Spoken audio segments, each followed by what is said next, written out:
Je vous prie de vous asseoir. J'appelle Monsieur Hissène Habré au prétoire.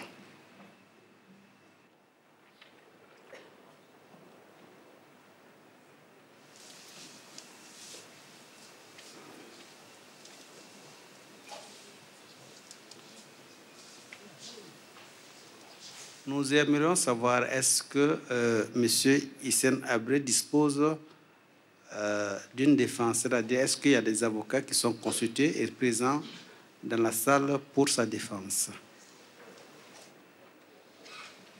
Nous n'en voyons pas du tout. Suivant la procédure, nous sommes obligés de commettre des avocats d'office pour assurer les droits et les intérêts de M. Hissène Habré. L'audience est suspendue.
Je demande du silence dans la salle, au risque de faire l'objet d'une expulsion. Monsieur Hissène Habré, c'est la Chambre qui a ordonné qu'on vous amène devant elle. Un organisme illégal hors la loi. Soit. Mais en attendant, c'est elle qui a la charge de vous juger. Et pour cela, elle ne transige pas. Que vous soyez consentant ou non, elle a ordonné que vous soyez amené de force. Et en tous les cas, force reste à la loi.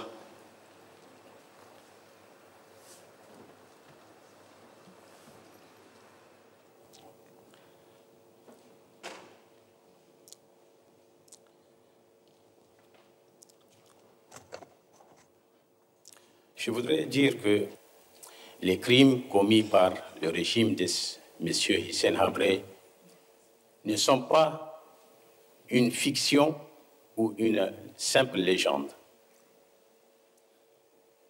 Quelle est la responsabilité de M. Habré dans ce désastre? Pour la Commission, nous sommes convaincus que cette structure a été conçue et planifiée et voulu par M. Habré pour terroriser d'abord et soumettre les populations tchadiennes.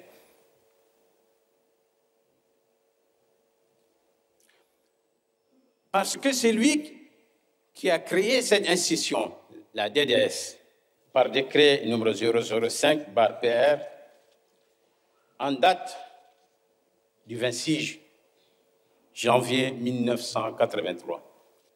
Et si vous prenez l'article 1er de ce décret, il est dit directement subordonné à la présidence de la République en raison du caractère confidentiel de ses activités. La DDS, c'est l'affaire de Habré en personne. C'est sa chose à lui. D'après les témoignages, d'après les documents que nous avons reçus à la DDS, la Commission a estimé le nombre de personnes mortes à 40 000 victimes. L'intime conviction de la Commission, et c'est un chiffre minimum, Un minimum. Procureur a la parole. Est-ce que vous reconnaissez ce bâtiment? Oui, ça c'est la piscine, c'est-à-dire la prison piscine, qui est une piscine qui a été dallée et transformée en des petites cellules. Mais seulement, vous voyez, c'est du béton armé. Et au Tchad, dès le mois de mars, la température souvent varie entre 35 et 40. Et plus on avance vers avril-mai, elle va jusqu'à 40-45. Donc, les détenus qui sont mis dans ces cellules souffrent atrocement de la chaleur. Sur quoi vous vous fondez pour dire que les ordres d'arrestation, d'exécution et de libération des détenus venaient directement de la présidence?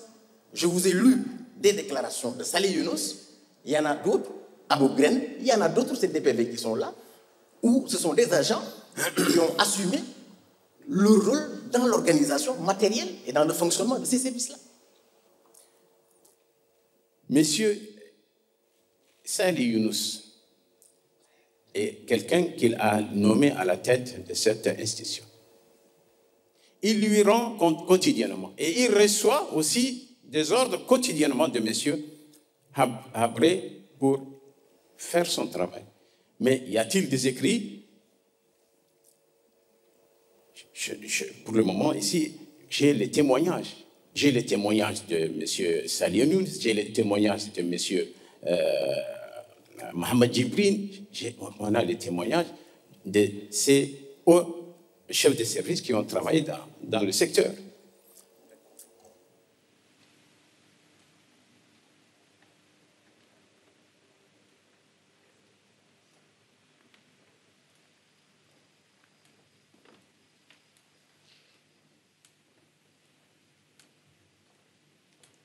Commencez à nous relater les faits dont vous avez connaissance et que vous souhaiteriez partager avec la Chambre.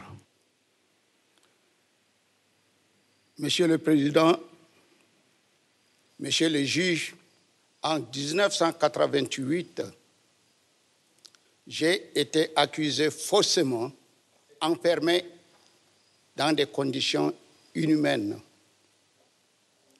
Pendant 2 ans et demi, en prison, j'ai vu mes camarades, mes co-détenus, mourir de faim, mourir de torture et mourir de maladie. Du fond de ma cellule, compte tenu de cette folie, j'ai juré devant Dieu de lutter pour la justice si je m'en sortais vivant. Je suis le président fondateur de la toute première association de victimes.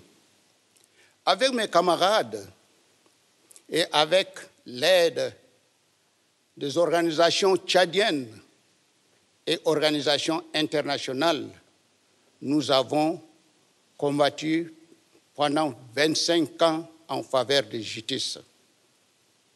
À cause de cet acharnement, j'ai été renvoyé de mon travail de fonctionnaire international. J'ai été menacé par les sbires de Hissène Habré. J'ai dû m'exiler aux États-Unis où j'ai reçu le statut de réfugiés politiques. Monsieur le Président, Monsieur le juge, cet acharnement a porté des fruits, c'est pourquoi je suis devant vous aujourd'hui. Je vous invite donc à écouter mon histoire. Je vois ma femme qui sort du taxi, qui se dirige vers moi. Elle me dit, il y a des agents de la DDS qui sont allés me chercher à la maison pour m'arrêter et ils ont déjà arrêté mon cousin. Ne t'inquiète pas, je n'ai rien à me reprocher et je suis sûr que par la volonté de Dieu, je reviendrai. nous sommes allés à la direction et il m'a conduit dans la salle interrogatoire. Béché Souleymane, tu sais le pourquoi que tu es ici? Bon, moi j'ai l'habitude de parler à haute voix. Quand je lui ai dit, non, je ne sais pas, il y avait à sa droite un monsieur très trapu en tenue combat, avec son fusil, il m'a rossé sur la tête à 2 mains et vous regardez ma tête. Nous sommes à presque 30 ans. Je n'ai jamais trouvé la solution pour les guérir. Même aux États-Unis, on a fait des cultures plusieurs fois. Quelques 2 minutes, je me suis ressaisi. Il me dit, tu sais pourquoi on vous a amené ici? J'ai dit, je ne sais pas. Mais parle et dis la vérité. Sinon, regarde, à ta droite, nous avons l'installation de matériel électrique qui peuvent te contraindre à dire la vérité, si tu ne dis rien. Alors, après, il dit, Abba Moussa, il faut l'amener. Et il m'a amené pieds nus vers la pick-up bâchée, une 404 pick-up bâchée, immatriculée 1247. C'est comme ça, Abba Moussa, il me conduit au camp des martyrs. Il me dit toujours en arabe, Delhi, Yalla Delhi, c'est-à-dire, allez, descends. Et il me met dans la cellule, mais c'est comme si je suis rentré dans un caniveau. Même le dos de mes pieds était dans l'eau. Je vois des choses qui me piquent partout aux pieds. C'est un sol qui est craché avec des bétons et c'est comme des lames de rasoir. Et vous les touchez, ça vous pique et c'est fait exprès. Mais j'ai trouvé que c'était impossible. Je me suis rendu compte qu'il y avait une fenêtre percée au plafond où il y avait des garde-fous. J'ai cherché à grimper en haut. J'ai attrapé les garde-fous. J'ai tendu un peu mes jambes contre l'autre mur. Et c'est là où je voulais passer assez du temps sans laisser longtemps mes pieds dans l'eau et sans me faire piquer tout le temps. Et le moustique m'empêchait d'être accroché aussi. Et dès que je suis vraiment fatigué, je redescends dans l'eau et je ne peux pas supporter dans l'eau. Puisque j'avais une chemise manche courte et tous mes bras s'étaient devenus comme j'étais atteint de varicelle. Et jusqu'à toute la nuit, mes yeux, c'est comme on m'a mis du sable et ma tête allait s'éclater parce que mes oreilles même étaient pleines de moustiques. Je suis resté dans cette cellule-là 3 jours. Sincèrement, j'ai vu ma première nourriture le 3e jour qu'on m'a mis déjà. J'ai essayé de manger ce riz, mais je n'ai pas pu le toucher avec mes dents. C'est comme si c'était le sable qui dominait sur les riz. Mais ces riz même, franchement, vous les donnez aux animaux, ils ne vont pas les manger. Ça, je vous assure. Donc, c'était aussi la cause de nos maladies.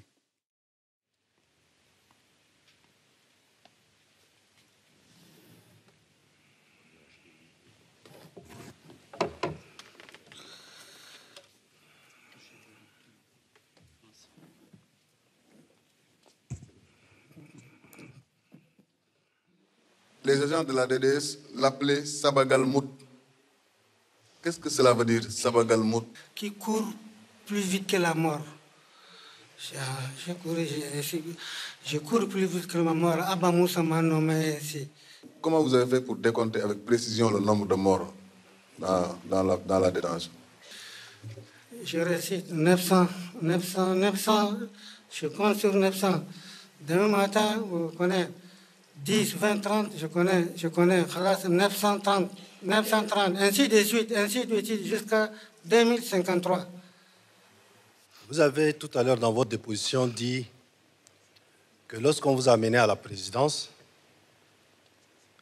les questions qui sont libellées sont des questions rouges. Je voudrais savoir, pourquoi rouge? Est-ce qu'il y a des questions d'autres couleurs? Mais ça rouge là. Les tortionnaires nous disent, hey, question dans rouge, ça vient d'en haut. Tu dois répondre. Parce que si tu ne réponds pas, torturer à mort. Torturer à mort. Relativement à son traumatisme, quand il dort avec sa famille, ses enfants, il se lève et il parle avec lui-même. Je voudrais savoir, est-ce que, jusqu'à présent, il continue à connaître ce genre de pathologie de traumatisme? Oui, jusque-là. Mais je suis condamné à rester comme ça. Comme j'ai un moral, je ne peux rien faire. Allez, qui va me soigner, qui va me traiter? Personne. Je suis condamné à rester comme ça. C'est à cette époque-là qu'il a été pris comme un Libyen. Et c'est bien lui qui est là. Oui, c'est ma photo. C'est ma photo à moi. C'est quand j'étais heureux. C'est ça. Comment je suis en forme, on m'a déformé. Remettez ça.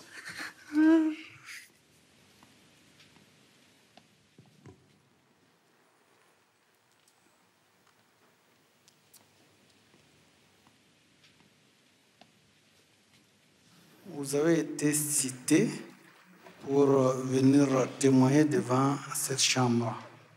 Les prisonniers, leur maladie était plus la malnutrition. Vous allez voir quelqu'un qui est gros. Vous dites qu'il a plus de poids. Or, c'est des œdèmes. Manque de repas. Manque de repas. Et les œdèmes, quand ça pénètre dans le poumon, il n'y a pas de solution. Il n'y a pas de solution. L'autre maladie, je crois que c'est la même chose. La gencive, c'est la gencive, c'est toujours dû à un manque de vitamines. Il y a des fois où le type, il met la main comme ça pour laver les dents tombent. Tout est déplacé, tout est gonflé. C'est ce qui fait que beaucoup sont morts. Mais ce que je veux savoir, est-ce que c'était une décision délibérée de ne pas s'occuper de l'alimentation correcte des détenus, ou bien c'était une situation qui résultait des problèmes budgétaires qu'a rencontré peut-être le pays? Mais pourquoi les militaires mangeaient bien et puis non les détenus? D'accord. Donc vous pensez que c'était délibéré? Et voilà. Voilà, donc c'est bien. Le président, quand il est venu, vous l'avez vu vous-même, de vos propres yeux? 2 fois. De vos propres yeux? 2 fois. Il vient par surprise dans l'après-midi. En tant qu'infirmier, est-ce que vous arrivez de constater des décès? Tout quand il fait chaud, là, il y a trop de décès. Dans toutes les prisons? Toutes les prisons. À peu près combien de décès par jour? Bon, parfois 3, 4, allez jusqu'à même 8. Est-ce que les morts étaient enlevés immédiatement ou bien il y avait des morts qui pourrissaient? Il y a des fois où ils gardent jusqu'à demain aussi, c'est vrai. Dans votre déposition, tout à l'heure, je vous ai entendu dire que c'est Abakar Torbo qui vous dictait ce qu'il fallait mettre sur les 7 frais de décès. Oui, mais je connais bien le vrai problème. Mais il me dit de faire ça. Pourquoi vous acceptez de coucher des causes de la mort sous sa dictée? C'est une contrainte. Si tu n'acceptes pas, tu vas aller où? C'est dur. Ça c'est courir au risque si vous décollez. La question qui me vient à l'esprit tout de suite, c'est de vous demander, est-ce qu'il y avait un médecin? Un médecin, c'est-à-dire un docteur en médecine, un médecin? Non. Qui faisait de temps en temps des tournées? Non. Qui venait vous voir? Pas du tout. Jamais? Jamais.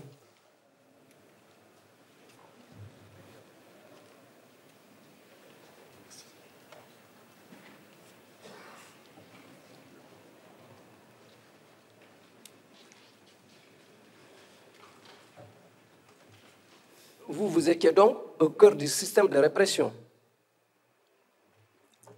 Je ne peux pas nier que, voilà, que si j'ai travaillé à la DDS, je ne peux pas nier. Je ne le dis pas méchamment, mais c'est à ce type d'ailleurs que vous nous intéressez beaucoup au niveau de l'accusation. Tout ce que j'ai vu, tout ce que j'ai fait, tout ce que j'ai entendu, voilà, je peux le dire.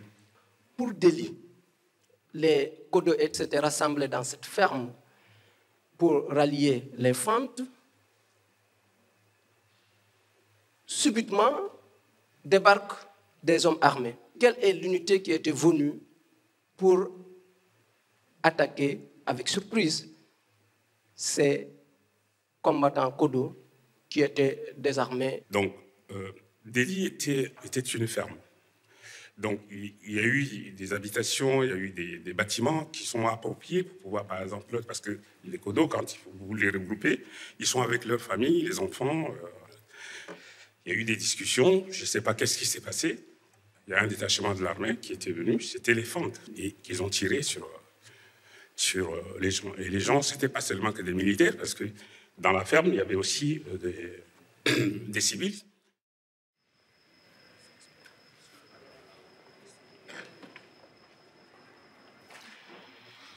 Bien, mon témoignage porte sur un certain nombre de faits, d'exactions qui se sont produits dans la sous-préfecture de Koumra. Nous avons remarqué l'arrivée massive de forces armées appelées FAN à Koumra. Quand ils sont arrivés, ils ont convoqué une grande réunion à laquelle ils ont convié toute la population. J'étais présent à cette rencontre. Il ressort que toute la population de Koumra est Kodo, ou ils sont complices des Kodo. Les vieux sont les pères des Kodo, les vieilles femmes sont les mères de Kodo, les femmes sont les épouses de Kodo. Qu'ils iront à Moïsela à la recherche de ces Kodo, mais qu'à leur retour, ils ne resteront rien qui respire à Koumra. Voilà, Monsieur le Président, en substance, leur message. Là, ils ont abattu un infirmier du nom Jonas. Cet infirmier est envoyé par l'Église baptiste pour préparer la bouillie enrichie parce que c'était la période d'une grande famine. Ils ont également exécuté ce jour sur place 3 autres personnes qui l'assistaient dans la préparation de la bouillie. En sortant en direction de Koumra, les fans ont tué une autre personne à la sortie du village de Doro. Quand ils sont arrivés à Koumra, ils ont arrêté M. Rimoyale Etienne, qui est un grand commerçant et en même temps deuxième maire adjoint de la ville de Koumra. Lui et son secrétaire. Ils seront exécutés le 30 août. Ensuite, le 3 septembre, ils ont arrêté M. Djumadoumaï Omer, un instituteur. À 19h, ils se sont rendus chez mon oncle, Djimasrana Indambang, qui était le médecin-chef de l'hôpital central de Koumra pendant ce temps. Le 4, très tôt, ils sont allés les exécuter sur la route qui va à Sar, à environ 6 km de la ville. Quelle lecture faites-vous face à ces exécutions qui n'épargnent personne? C'est des exécutions délibérées, arbitraires. Il y a une intention, je crois, d'éliminer les gens, particulièrement des cadres.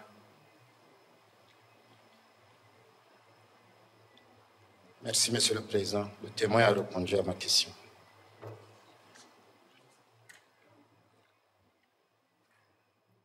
Maintenant, parlons de la répression des Adjaraï. Oui. Pouvez-vous revenir sur les événements phares qui ont déclenché cette répression? Le problème s'est situé en trois phases. Il y avait la mort brusque d'abord d'Idriss Miskin.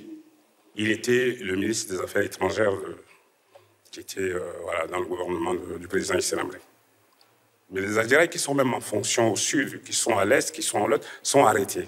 Il est vrai que, bon, voilà, si on l'a arrêté, c'est à cause de leur ethnie, oui, c'est effectivement. Y avait-il une commission chargée de l'arrestation des Adjaraï? Salieno, sous ses parts, le directeur a désigné une commission qui, voilà, qui est chargée pour arrêter, auditionner les Adjaraï. Donc une précision, les fiches d'audition provenant des auditions, elles étaient destinées à qui? Oui, au président, oui. C'est marqué même d'ailleurs à son Excellence, Monsieur le Président de la République. Après l'arrestation des Adjaraï, que devenaient leurs biens, leurs maisons? Ces biens étaient redistribués aux éléments soit de la BESIR ou de la DDS, pour ceux qui en font la demande. Lorsque les Adjaraï étaient arrêtés, les gens libérés qui revenaient chez eux n'avaient pas le droit de réclamer leur maison ou bien leurs biens. Pourquoi? Parce que vous imaginez un épicier ou un type de DDS qui occupe une maison, il ne peut pas venir réclamer. Donc voilà, pour eux, c'était, il y avait des officiers de la DDS qui habitaient ces maisons.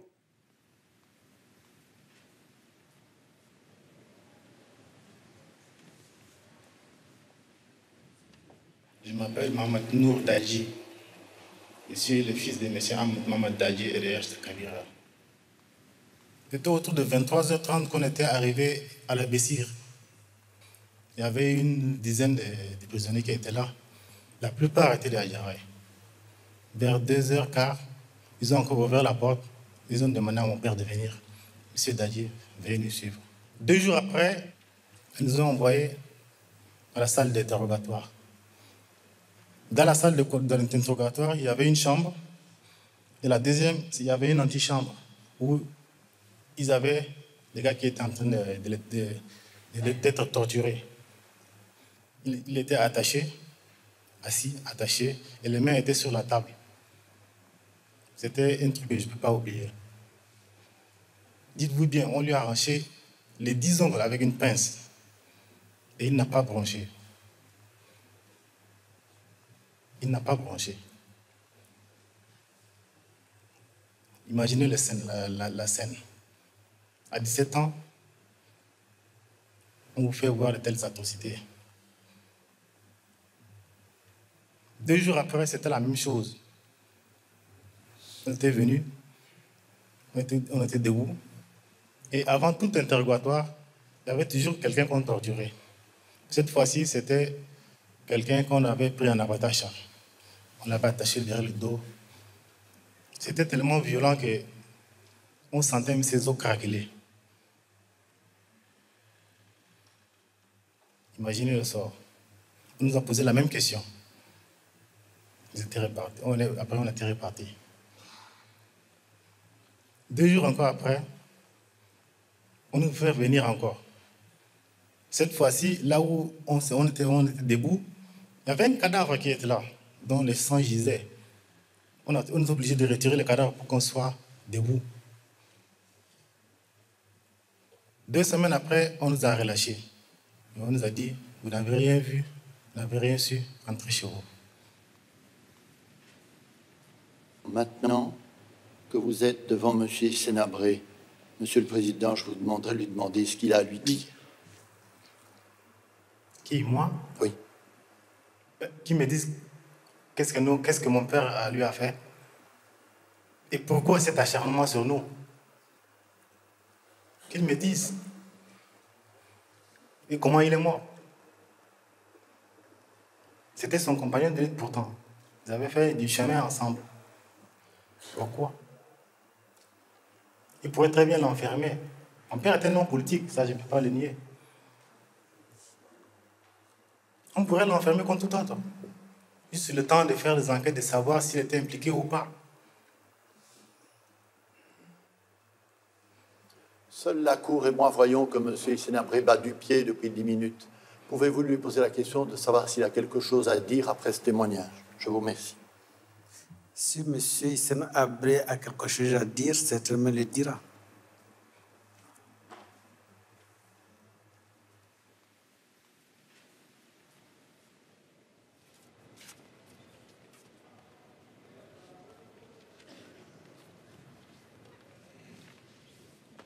J'étais hôtesse de l'air Air Afrique sur le vol RK351.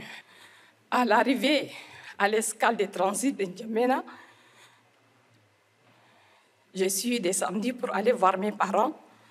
Donc, sur la piste de l'aéroport, j'étais interpellée par Abba Moussa, le service de la DDS. Arrivé là-bas au bureau de la DDS, ils m'ont mis dans une petite cellule. Il a pris mon sac à main, ma paire de chaussures, les bijoux que j'ai portés. J'étais seulement avec les habits des hôtesses de l'air, juste la chemise et la jupe. Donc, au camp du martyr, avec mes collègues, on est resté 20 jours. Et après, ils sont venus nous transférer à Ouadidou. L'activité quotidienne à Ouadidou, le matin, on partait puiser de l'eau avec le vent, la poussière, les 20 litres sur la tête, un trébuchet. On avait les habits des militaires et le soir, ils nous utilisaient comme des femmes. On a fait 1 an à Ouadidou. Ils nous ont amenés seulement comme des esclaves sexuels, des objets sexuels. Le coup était prémédité, puisqu'on nous administrait des médicaments et on prenait les 6 femmes 2 par 2 à tour de rôle.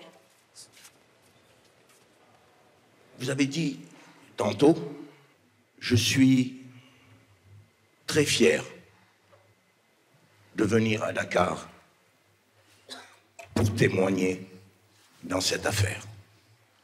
Et j'en ai même parlé à ma fille, qui l'était tout aussi que moi. Moi, j'ajouterais que vous avez été courageuse aussi. Oui, avant, on n'était pas courageux, mais maintenant, je suis la force, le courage. Vous vous sentez forte? Maintenant, oui. Vous vous sentez forte? Je me sens forte, très courageuse, parce que je suis devant l'homme qui est fort, là. Avant, au Tchad, qui vient s'asseoir, maintenant, il ne parle même pas. Je suis vraiment contente d'être aujourd'hui en face de lui, d'exprimer ce que j'ai vécu, mes douleurs. Je suis vraiment fière.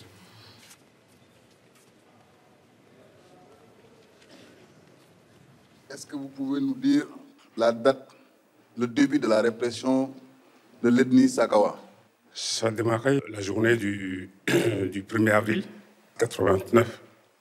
C'est le mouvement du 1er avril qui a déclenché, effectivement, le massacre des Zakawa.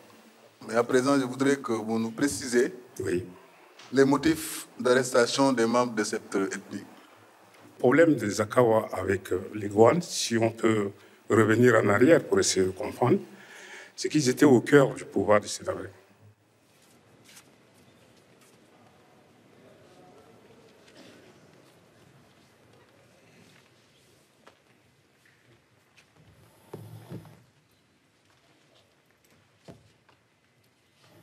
C'est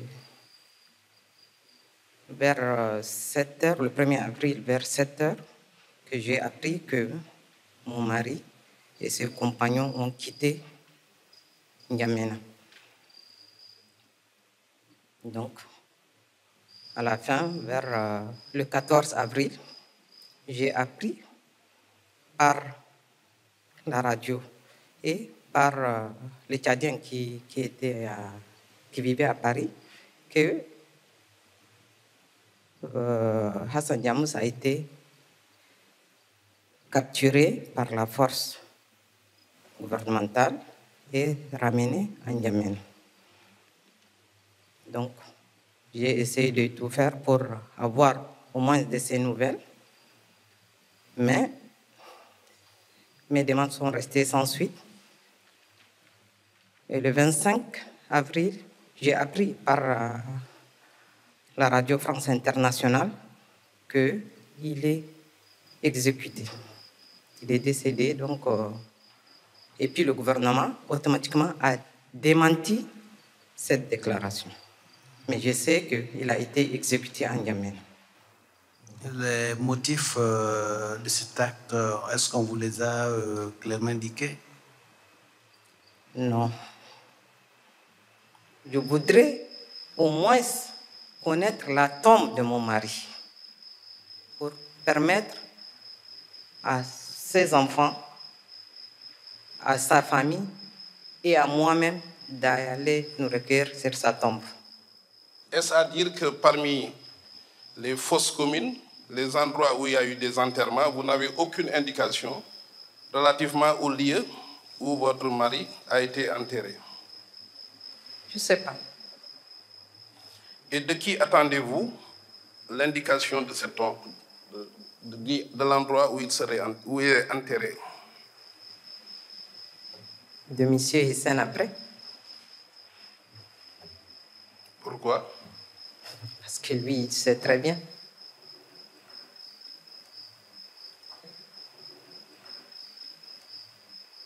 Il sait quoi?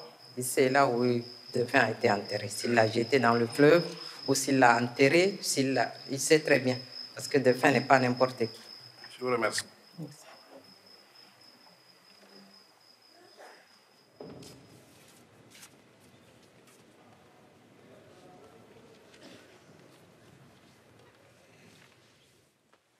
J'étais à l'époque, c'est-à-dire en 1989, le chef de département des lettres et linguistique à l'université de N'Djamena. Un agent, c'est-à-dire une personne que je ne connaissais pas, est entré dans mon bureau. Et il me disait, je suis venu pour vous. Et ma première réaction, c'était de lui demander, est-ce que vous avez un mandat d'arrêt? Et il s'est mis à rire, je l'ai suivi, et à la sortie, il y avait un véhicule. Je n'avais jamais vu le bureau de la DDS. On est entré dans un bureau. Dans ce bureau, il y avait deux personnes. Il m'a demandé de quelle ethnie vous êtes. Moi, je lui ai dit, je suis un Zagawa. Un agent était venu se planter derrière moi, je ne m'en suis pas aperçu. Et il a fait le geste, il lui a dit, porte numéro 4, ou cellule numéro 4. Et c'était vraiment impensable. Quand on a ouvert la porte, on m'a poussé dedans. La chaleur, l'odeur m'a un peu repoussé. J'ai fait un mouvement de recul, donc il m'a poussé. Et il a fermé la porte. Jusqu'au 5e jour. On m'a fait monter et on m'a présenté devant M. Mohamed Djibril El Djontou, que je connaissais depuis 1984. Et dès mon entrée, il s'est levé debout, il a levé les mains comme ça. Il a dit, mais monsieur le professeur, qu'est-ce qui vous amène ici? Et j'ai dit, mais monsieur le commissaire, vous envoyez des gens me prendre dans mon bureau à 12h30. Et vous me demandez maintenant, qu'est-ce qui m'amène ici? Il m'a dit, mais monsieur le professeur, donc vous ne savez rien. Moi, j'ai dit, mais monsieur le commissaire, je sais quelque chose. Les gens fuient la ville, il y a des arrestations, je sais tout ça, mais en ce qui me concerne, moi, je ne me reproche de rien. Il m'a dit, mais monsieur le professeur, il a fait comme ça, monsieur le professeur, la responsabilité est collective. Alors, un commissaire de police vous dit que la responsabilité est collective, qu'est-ce que vous pouvez dire? Eh bien, je me suis tué. Pendant les 15 jours de mon séjour, personne n'est allé aux toilettes. Donc, on urinait dedans, on dormait, on déféquait dedans. On était pratiquement des animaux, c'est-à-dire comme des animaux dans l'étable. Le 15e jour, donc un monsieur que je ne connaissais pas, il a dit, mais qui est monsieur Fadou, le secrétaire Fadou parmi vous? Et moi, j'ai dit, c'est moi. Donc, il s'est tourné vers moi. Il m'a dit, bon, levez-vous et suivez-moi. Et après, le Bakatorbo m'a dit, mais tu ne sens pas bien. On ne peut pas t'amener dans ta famille dans cet état. Sinon, les gens, que diront les gens? Tu vas te laver, tu vas laver tes habits, et le soir, je vais t'amener chez toi. Donc, il m'a laissé, c'était donc ma libération comme ça. Et les premières personnes qui n'étaient pas de la maison, qui m'avaient visité, c'était deux Américains de la Société internationale de linguistique. Mais je n'avais jamais vu des Blancs pleurer. Donc quand ils m'ont vu dans cet état, ils se sont mis à pleurer. Ils me disent, mais qu'est-ce qu'on t'a fait? Parce que la peau était partie. Toute la peau était partie, j'étais méconnaissable. Les cheveux frissautés, je n'étais rien de moi-même. Moi, j'ai dit, est-ce qu'on t'a tapé? Moi, j'ai dit non, on ne m'a pas tapé. Mais qu'est-ce qu'on t'a fait? Moi, j'ai dit qu'il y a la chaleur, il y a le manque de nourriture. Il y a aussi cette idée que j'allais mourir. Donc, il y avait tout ça. Mais vous avez perdu énormément de membres de vos familles. Vos frères ont disparu. Vos sœurs sont devenues des veuves. Pouvez-vous préciser votre pensée par rapport à cette nécessaire réconciliation nationale qui revient souvent dans votre discours? Bon, d'abord, je suis un croyant. Et dans notre culture de musulmans, on prône, je crois que le pardon. Le pardon passe avant la vengeance. Donc, moi, j'aurais préféré qu'il y ait d'abord la justice. On pardonne à quelqu'un qui reconnaît ses erreurs. Mais à partir du moment où on n'a pas de réponse, on n'a pas de parole, on n'a pas rien, même si on dit aujourd'hui libérez Hissène, allez-y, réconciliez-vous. Alors, vous allez me donner la méthode par laquelle nous allons nous réconcilier. Monsieur Habré, pensez sérieusement et en toute bonne foi, il pensait bien agir. Alors, dans la situation du Tchad à l'époque, avec tous les périls qui guettaient l'indépendance nationale, avec toutes les menaces et hypothèques sur l'intégrité du territoire, que fallait-il faire? Il fallait lutter contre l'ennemi sans exterminer son peuple.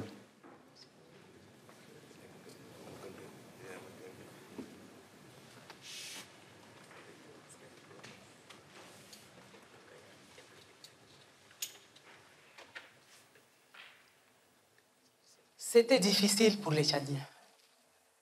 Et c'est difficile pour nous de dire que M. Hissène Habré n'était pas au courant de quoi que ce soit quand lui-même, il élabore une machine, il la contrôle, il prend le soin d'huiler cette machine-là,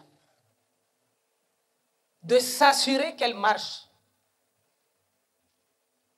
Il a même créé une commission qui était chargée de punir les agents de la DDS qui ne faisaient pas correctement leur travail. Il y a des agents de la DDS qui se sont retrouvés en prison. Monsieur Bonjim, agent de la DDS, il s'est retrouvé en prison.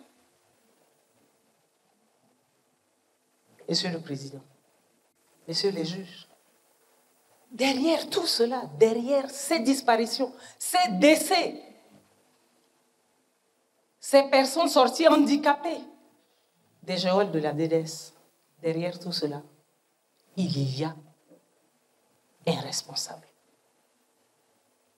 Ce responsable est bel et bien M. Hissène Habré. Monsieur le Président, le ridicule ne tue pas. Nourri à la sève de l'Occident, où il a fait ses humanités, soutenu par cet Occident dans les guerres fratricides, ce n'est pas cet homme-là qui se cache sous son turban qui peut aujourd'hui crier au complot, à l'impérialisme. Ce n'est pas également cet homme qui doit s'insurger contre la légitimité d'un tribunal. Lui, au moins, qui a eu droit à un procès.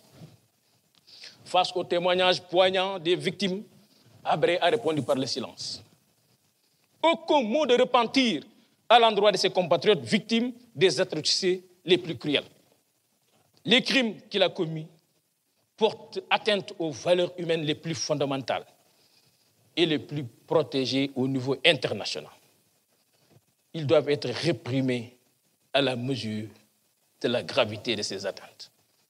C'est la raison pour laquelle, Monsieur le Président, je requiers qu'il vous plaise prononcer la condamnation de Hissène Habré à l'emprisonnement à perpétuité, assortie de la confiscation de tous les biens et objets saisis au cours de la procédure ouverte devant les chambres africaines extraordinaires. Sur ce, je vous remercie. Certains peuvent se dire, il y a des choses qu'il ne peut pas ignorer. Il y a des choses que M. Hissène Habré ne pouvait pas ignorer. Mais dites-nous ce qu'il savait. C'est ça qu'on vous demande dans les motifs de votre décision. Les preuves de ce qu'il savait. Nous vous demanderons d'acquitter le président Hissène Habré, puisque les éléments du dossier qu'on vous a présenté ici ne comportent pas une assise factuelle, objective, rapportée à l'article 414 du Code de procédure pénale, qui puisse justifier une condamnation, a fortiori une condamnation à perpétuité, comme demandé par le parquet. Merci, Monsieur le Président. Merci, Monsieur les assesseurs.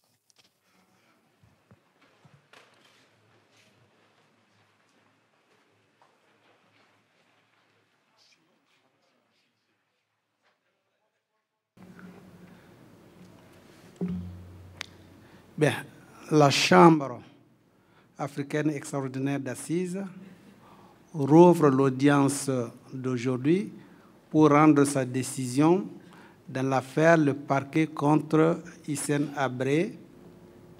Le verdict. Hissène Habré. La Chambre vous déclare coupable des crimes contre l'humanité de viol, d'esclavage forcé, d'homicide volontaire, de pratiques massives et systématiques d'exécution sommaire, d'enlèvement de personnes suivies de leur disparition, de torture et d'actes inhumains visés aux articles 6A, B, F et G du statut. En application de l'article 10.4 du statut, des crimes de guerre d'homicide volontaire, de torture, de traitement inhumain et de détention illégale, et des crimes de guerre de meurtre, de torture et de traitement cruel visés aux articles 7.2a du statut. Quant à la peine, dans l'évaluation de la peine, la Chambre a notamment pris en compte l'extrême gravité et l'ampleur des crimes pour lesquels l'accusé a été déclaré coupable. Elle a aussi tenu compte du fait que ces éléments de crime ont été commis de façon ininterrompue pendant 8 ans, pendant toute la durée du règne de Hissène Habré. Ces crimes ont fait des milliers de victimes, nombre d'entre eux ou d'entre elles souffrant 30 ans plus tard, toujours des conséquences de ces crimes. La Chambre a également tenu compte du degré d'implication de l'accusé dans la commission de ces crimes. En particulier, la Chambre note le rôle central du chef d'orchestre que Hissène Habré a joué dans la répression tous azimuts de la population civile.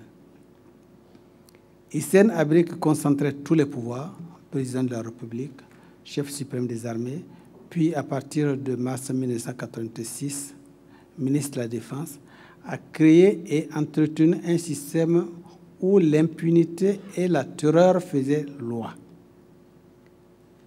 Il était à la tête d'un régime de suspicion généralisée si paranoïaque qu'il se retournait même contre ses propres agents. La Chambre a également retenu que Hissène Habré a commis à 4 reprises le crime de viol contre une victime particulièrement vulnérable. La Chambre a également considéré le mépris insultant de l'accusé à l'égard de la Chambre pendant toute la durée du procès. Outre un turban derrière lequel il a constamment caché son visage, l'accusé a fini par porter des lunettes de soleil pour cacher ses yeux. Il a aussi refusé de se lever à chaque entrée et sortie de la Chambre, mais n'a pas hésité à se faire acclamer par quelques supporters à chacune de ses propres sorties de la salle d'audience. En outre, Hissène Habré n'a montré aucune compassion vis-à-vis des victimes, ni exprimé des regrets quelconques pour les massacres et les viols qui ont été commis. En conséquence, Hissène Habré, la Chambre vous condamne à la peine d'emprisonnement à perpétuité.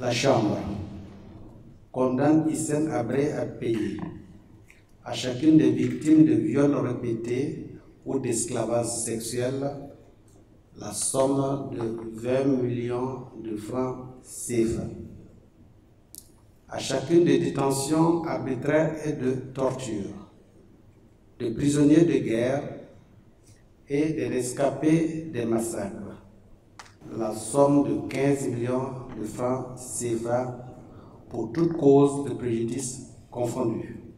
À chaque victime indirecte, la somme de 10 millions de francs CFA. La Chambre rejette les demandes de réparation collective formulées par les parties civiles. Elle déclare irrecevable l'appel en garantie de l'État tchadien. Voilà en fait la décision de la Chambre.